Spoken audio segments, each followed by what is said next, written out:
Now, there's a lot of stuff I want to get done on my channel. A lot of videos I want to get out. I got a tournament going on right now.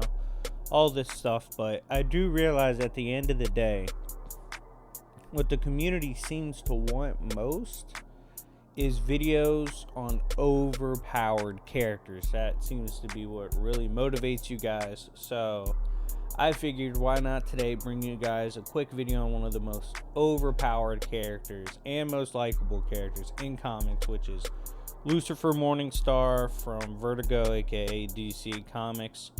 I'm basically today just going to go over some of his craziest moments in comics, some of his highest feats, just so y'all can get a taste of what kind of power the devil himself truly has. As one could argue, he either is just below presence, rivals presence, or is even above the presence. Anyways, let's get started. So this first feat I'm going to go over derives from Lucifer Issue 11 in 2018.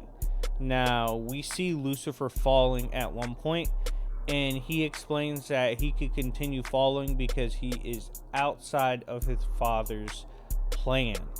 Basically, he could cease to become Lucifer and serve the purpose that his father gave him.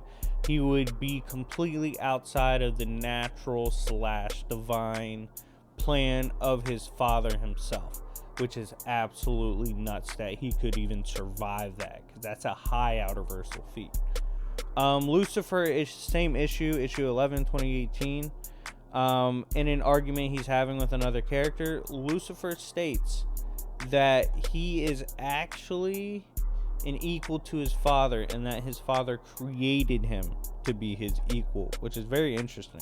A lot of people seem to struggle with this, like, oh, that's not possible. Obviously, he can't be stronger or a match to the presence that the presence made him. But no, you can create something to be just as strong as you. That's not hard to do at all. So it's definitely quite possible.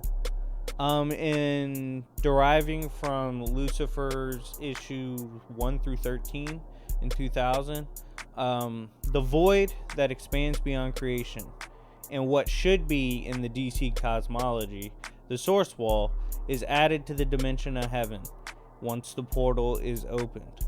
We actually see Lucifer step through this casually, so he would be stepping through source wall casually, which we know can seal monstrous beings like Perpetual, but it's absolutely nothing to a character like Lucifer. And I knew, by the way, before going into research on this, I knew Lucifer was overpowered just from my experience reading Sandman, and how Sandman considered Lucifer to be the second strongest character in DC Comics. Anyways, moving on. Lucifer issue 13 in 2000. Lucifer tanks a creation destroying explosion to the face, and this explosion gives birth to a new existence within the void.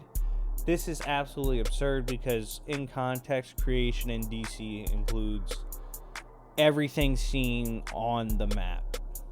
So all those multiple layers in the outerversal blows up in the face of Lucifer, and it does absolutely nothing to him. Lucifer issue 47, he's considered omnipresent in his own verse, which is absolutely nuts. At this point, as you can tell, he would absolutely destroy a majority of comic book characters, if not fictional characters.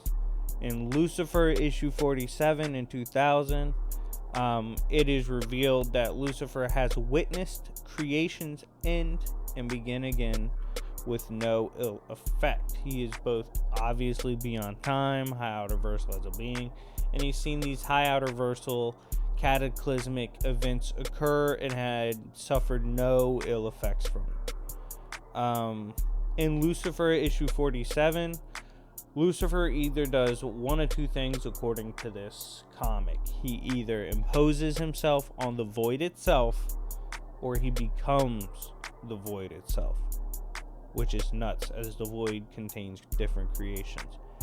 In Lucifer 2016, the presence is reformed into a vengeful, angry creator, and Lucifer himself is the one that has to put down the presence. Now, let me give you guys some context to this before you freak out. Basically, Elaine Balak had become the role of the presence. That was who the new presence was this girl, until further notice. And then this is when she went on to give Lucifer his Lightbringer form back, one of the strongest forms. And at this point is when he was able to go confront his dethroned, angry version of his father and beat his father. So obviously you can argue not the same power as typical presence, but it still is a monstrous feat regardless. Anyways, guys, thank you for watching. Let me know what you think of Lucifer and his absurd feats, if you like him as a character, his story. His story is actually written quite well, as is most Vertigo stories. But anyways, thank you guys for watching. Thank you for all the happy birthdays. Make sure to like, subscribe, and comment, and I will see y'all later. It's been your boy, Favorite Villain, and have a great day. Peace.